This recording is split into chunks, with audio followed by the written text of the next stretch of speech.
सपा का गढ़ कहे जाने वाले जनपद मैनपुरी के कस्बा करहल में योगी बाबा का बुलडोजर जमकर गरजा। सपा अध्यक्ष अखिलेश यादव के अति करीबी एवं समाजवादी पार्टी से चुने गए करहल नगर पंचायत चेयरमैन अब्दुल नईम के आयशा रिसोर्ट गेस्ट हाउस पर बड़ी कार्रवाई की गई है। माननीय न्यायालय के आदेश पर जनपद करहल के मोहल्ला ईदगाह कॉलोनी के निकट में बने अवैध आयशा रिसोर्ट पर आज ध्वस्तीकरण की कार्रवाई हुई।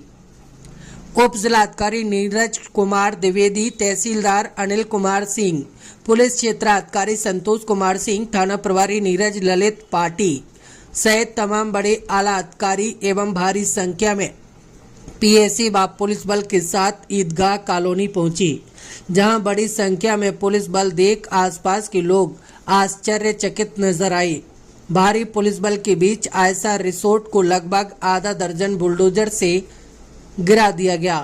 प्रशासन की इस बड़ी कार्रवाई से ईदगाह कॉलोनी के मोहल्ले की गलियों में सन्नाटा नजर आया।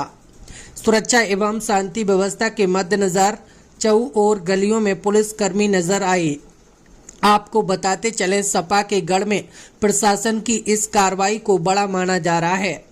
वर्तमान में समाजवादी पार्टी से जुड़े एवं सपा अध्यक्ष अखिलेश यादव के बेहद करीबी माने जाने वाले चौधरी अब्दुल नईम वर्तमान में करहल नगर पंचायत से चेयरमैन हैं एवं आयशा रिसोर्ट की संचालका फरजाना बेगम करहल नगर पंचायत चेयरमैन अब्दुल नईम की धर्मपत्नी हैं।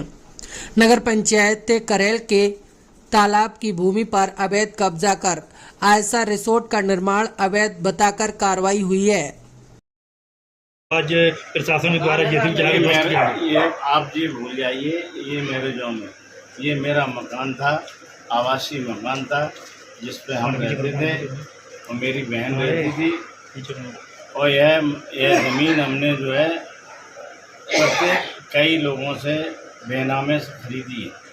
कहीं हमने 1 इंच भी ज़मीन नहीं घेरी है। इस ज़मीन की पूरी तरह संक्रमणी थी।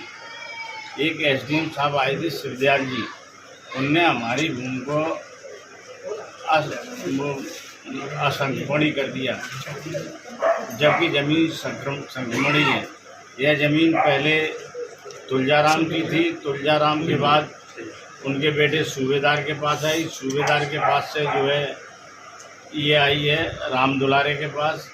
राम दुलारे के पास आई है और कई लोगों के पास।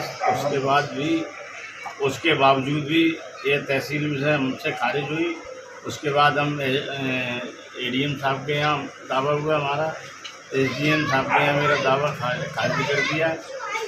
और हमें ये टाइम नहीं लिया, बताया गया ये कब तक का आपको टाइम दिया, जबकि प्रत्येक जो फैसला होता है उसमें टाइम बताया जाता है, इतने दिन का टाइम है। आप कुछ ऊंची अदालत में आप अपना अपील दायर कर सकते हैं। चेयरमैन साहब ये बता रहे हैं कि ये तालाब की भूमि थी और नोटिस भी दिया था, नोटिस वगैरह दिया गया, लेकिन उसके बाद तालाब की भूमि नहीं थी, ये भूमि संक्रमणी थी।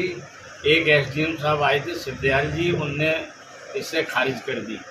उसके बाद ये तालाब में दर्ज कर दी गई है। प्रशासन का कह रहा है आपको नोटिस दिया था खाली करने के लिए, लेकिन आपने अभी तक मुझे कोई नोटिस नहीं दिया गया, न मुझे समय सीमा दी गई। और मेरे पास सबके बेनामे हैं जिन से मैंने खरीदी। चेयरमैन साहब एक सवाल है आपसे। इस समय चूँकि करहल सीट खाली हो चुकी है, उपचुनाव होना जल्दी, और आप समाजवादी पार्टी के चेयरमैन हैं, चेयरमैन भी और उनके मुखिया से काफ़ी करीबी है आपकी, क्या लगता है ये कहीं राजनीतिक द्वेष की वजह से तो नहीं कार्रवाई? 100% राजनीतिक द्वेष से तोड़ा गया है मेरा आवास। और इस तरह के करहल में 14 तालाब है, किसी के ऊपर कोई कार्रवाई नहीं की गई।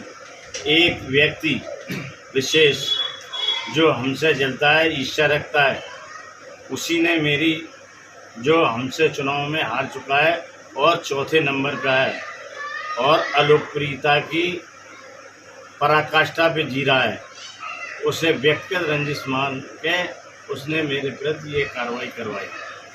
शिकायत उसी व्यक्ति ने की थी सबसे पहले आपकी? उसी ने की, और वो किसी का प्रिय नहीं है और भाजपा का भी प्रिय नहीं है।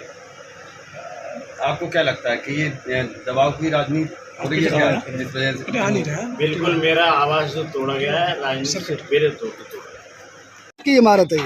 ये एक्चुअली तालाब की जमीन की शिकायत पे जांच की गई तो तालाब की जमीन पाई गई। चूँकि अस्थाई कब्जा था इसलिए इसको तहसीलदार कोर्ट में 67 का मुकदमा दर्ज किया गया। वहाँ से बेदखली हुई।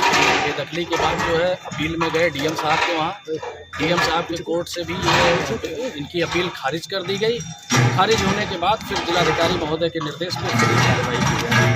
सर पता लगा न्यायालय भी गए थे, उच्च न्यायालय भी गए थे ये लोग, क्या कुछ पैरवी रही कैसी?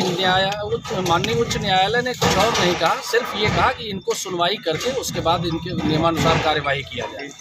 तो अपील में ये गए, अपील में इनको सुना गया, सुनने के बाद उसका निस्तारण किया गया, फिर इनको नोटिस दिया गया हटाने का, फिर भी नहीं हटाए तो ये कार्यवाही हमारे द्वारा की जा रही है जिलाधिकारी महोदय के निर्देश पर। कितने अनुमानित क्या इसकी कीमत रही होगी जो गिरवाया जा रहा है ये सब? लगभग 2.5 करोड़ जमीन के साथ। सर ये कौन है इसका मालिक रिसोर्ट का? जो सब अब मालिक जो है यहाँ के मतलब नईम फरजाना बेगम के नाम से ये ज़मीन मतलब ये बना हुआ था। उनके पति यहाँ वर्तमान में चेयरमैन बताए जा रहे हैं। अब ये अलग बात है लेकिन फरजाना बेगम के नाम से है।